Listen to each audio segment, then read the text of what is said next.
हाय, आप सभी लोगों का स्वागत है मेरे चैनल पे। मेरा नाम है मानस हजारे। तो गाइस, बड़े दिनों से वीडियोस नहीं आ रही थी क्योंकि मैं पर्सनल जीवन में बिजी था, अपने पर्सनल काम में बिजी था। तो आज आया हूँ, तो इस वीडियो को एंड तक जरूर देखना। बहुत दिनों से वीडियोस नहीं आ रही थी, उसके लिए मुझे माफ करना। मैं बिजी था अपने काम में, लेकिन आज आया हूँ। तो आज एक बहुत बड़ी बात बोलने जा रहा हूँ मैं। इस वीडियो को एंड तक जरूर देखना। दोस्तों, ये कहानी है सोनम रघुवंशी की और राजा रघुवंशी की। सोनम रघुवंशी, जो कि जिसकी अभी अभी शादी हुई थी, इसी ने इसने क्या किया, अपने पति का खून कर डाला। हम कई महीनों से देख रहे हैं, आजकल जमाना बदल गया है। मतलब कभी महिलाओं के साथ बुरा होता था, लेकिन अगर हम कुछ महीनों से देखें तो बेकसूर और मासूम मर्दों पे महिलाएं भारी पड़ रही है। क्या है पूरी कहानी, बात करूंगा इस वीडियो में। इस वीडियो को एंड तक जरूर देखना। वीडियो में आगे बढ़ने से पहले एक बात बोल रहा मैं, अगर आपने मेरे चैनल को अभी तक सब्सक्राइब नहीं किया होगा तो जल्द से जल्द सब्सक्राइब कर दीजिए। बेल आइकन भी अगर आपने नहीं दबाया होगा तो वो भी दबा दीजिए, ताकि आपको मिले लेटेस्ट वीडियोस और फ्रेश वीडियोस। चलिए शुरू करते हैं दोस्तों। ये मतलब सोनम रघुवंशी और राजा रघुवंशी, इन दोनों का ये अरेंज मैरिज हुआ था। और अरेंज मैरिज हुआ था इनका, जिसमें सोनम रघुवंशी ने अपने पति राजा रघुवंशी को जान से मार डाला, खून कर डाला उसका। जी हाँ, आपने सही सुना। ये दोनों नॉर्थ ईस्ट जाने का कहीं प्लान कर रहे थे। मेरा मतलब, राजा रघुवंशी ने प्लान किया था कि वो श्रीलंका, नेपाल या फिर कहीं आउट ऑफ इंडिया ट्रैवल करने जाएंगे, लेकिन सोनम रघुवंशी ने यह कह के मना कर दिया था कि हम नॉर्थ ईस्ट जाएंगे घूमने। लेकिन राजा रघुवंशी को कहाँ पता था कि उसकी ही पत्नी सोनम रघुवंशी उसके लिए काल बन जाएगी। क्योंकि आजकल हम देखें तो जमाना इस कदर बदल गया है भाई साहब, या फिर मैं कहूं वक्त इस कदर बदल गया है कि कहीं कभी मर्द महिलाओं के साथ जुल्म करता है, लेकिन अब जमाना, अब कुछ महीने से हम देखें तो बदल गया है। महिलाएं मर्दों पे जुल्म कर रही है, महिलाएं मर्दों पे भारी पड़ रही है। जी हाँ, आपने सही सुना, महिलाएं मर्दों पे भारी पड़ रही है। इससे पहले हमने देखा था सौरभ की पत्नी जो थी, उसने सौरभ का खून कर डाला। सौरभ जो कि एक मर्चेंट नेवी ऑफिसर था, जो कि इंग्लैंड में नौकरी करता था, उसकी बीवी ने उसका खून कर डाला। इसके बाद हम देखें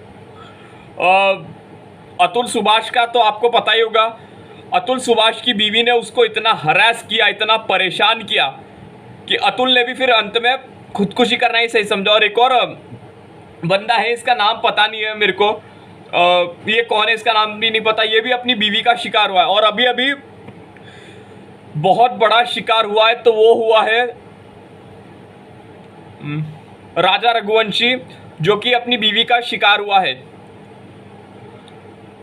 मतलब जमाना इस कदर बदल जाता है, या फिर मैं बोलूं वक्त इस कदर, फिर से बोल रहा मैं, वक्त इस कदर बदल जाता है भाई साहब कि महिलाएं मर्दों पे भारी पड़ रही है। मैं फिर से बोलूंगा इस वीडियो में, वुमेन एम्पावरमेंट गलत नहीं है, वुमेन एम्पावरमेंट होना चाहिए। मैं तो कहता वुमेन एम्पावरमेंट बहुत ही ज़्यादा ज़रूरी है, लेकिन इसका मतलब ये नहीं है कि महिलाएं वुमेन एम्पावरमेंट का फ़ायदा लेके मासूम और बेकसूर मर्दों को जान से मार रही है। ये नहीं चलेगा भाई साहब। क्योंकि सोनम रघुवंशी का जो बॉयफ्रेंड था राज कुशनर या जो भी हो, राज कुशनर और एमपी के 3 लोग, इन चारों ने मिलकर राजा रघुवंशी को जान से मार डाला। सोनम को पकड़ के, मतलब 4 या 5 लोगों ने मिलकर जान से मार डाला राजा रघुवंशी को। राजा को क्या पता था कि उसकी बीवी ही उसके लिए बहुत बड़ा काल बनेगी। मैं फिर बोलूंगा, आप सोनम की ये फोटो देखिए पहले जरा, शादी से पहले, और अब ये फोटो देखिए आप शादी के बाद की। मतलब इन मेकअप डिजाइनर पे भी थोड़ा एफआईआर केस होना चाहिए, क्योंकि ये इस कदर मेकअप करते हैं भाई साहब कि आम इंसान को, आम मर्द को पता नहीं चलता कि सच्चाई, असलियत क्या, सच्चाई क्या है। इसके बाद राजा रघुवंशी की लाश मिलती है पुलिस को और यूपी में सोनम रघुवंशी को गिरफ्तार कर दिया जाता है। लेकिन सबसे बड़ी हैरानी तो भाई साहब मेरे को ये हो रही है कि राजा रघुवंशी की जो बहन है वो इंस्टाग्राम पे और सोशल मीडिया पे रील्स डाल रही है। अरे तुम्हें कुछ शर्म नाम की चीज़ है कि नहीं?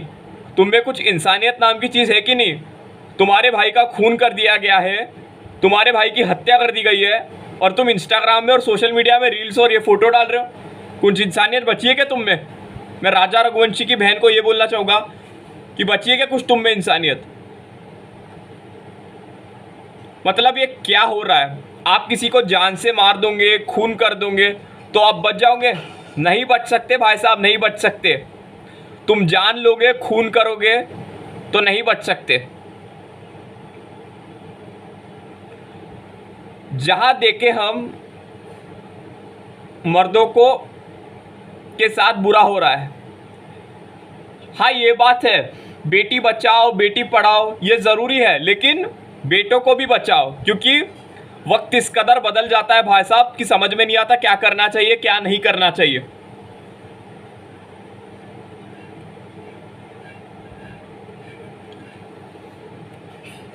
और नॉर्थ ईस्ट जो है, नॉर्थ ईस्ट में जो बहुत सारे शहर है, चाहे वो मेघालय हो गया, असम हो गया, अरुणाचल प्रदेश हो गया, जो भी हो गया, हालांकि अपने देश के लोग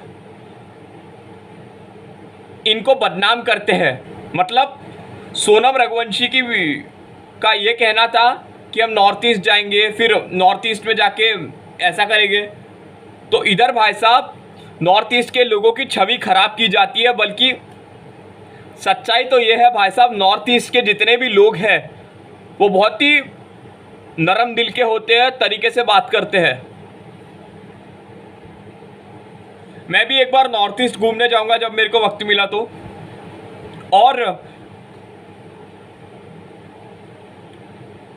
इस कदर भाई साहब राजा रघुवंशी को मारा जाता है कि मैं वो बोल नहीं सकता। इन दोनों की शक्लें ज़रा ध्यान से देखो आपको इसमें अच्छा कौन दिख रहा है? मैं दोनों की शक्लों की कंपैरिजन नहीं कर रहा, मैं ये बोल रहा हूँ कि आपको अच्छा कौन दिखता है इन दोनों में से। ऑब्वियसली राजा रघुवंशी अच्छा दिखेगा ना, लेकिन नहीं नहीं नहीं नहीं, सोनम ने राज को ही पसंद किया था।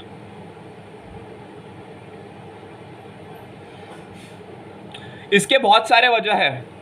पहली बात, आप अगर शादी का रिश्ता लेके जाते हो तो सबसे पहले आप ये गलती करो मत कि आपकी हॉबीज़ क्या है, आपको खाने में क्या पसंद है।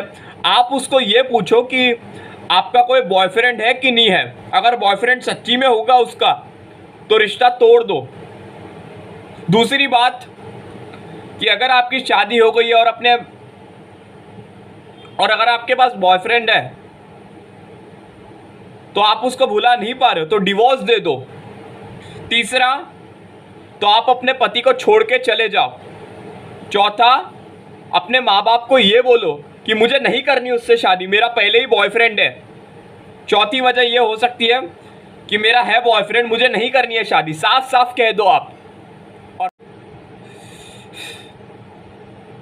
कुछ नहीं बोलना यार। आपकी क्या राय है ये आप कमेंट बॉक्स में ज़रूर बताइए मुझे। जो भी आपको कुछ कहना है ये कमेंट बॉक्स में ज़रूर बताइए मुझे। और मेरे चैनल को सब्सक्राइब ज़रूर करके रखिए, बेल आइकन भी नहीं दबाए तो उसको भी ज़रूर दबा दीजिए। तब तक के लिए जय हिंद, हिंदुस्तान जिंदाबाद और धन्यवाद।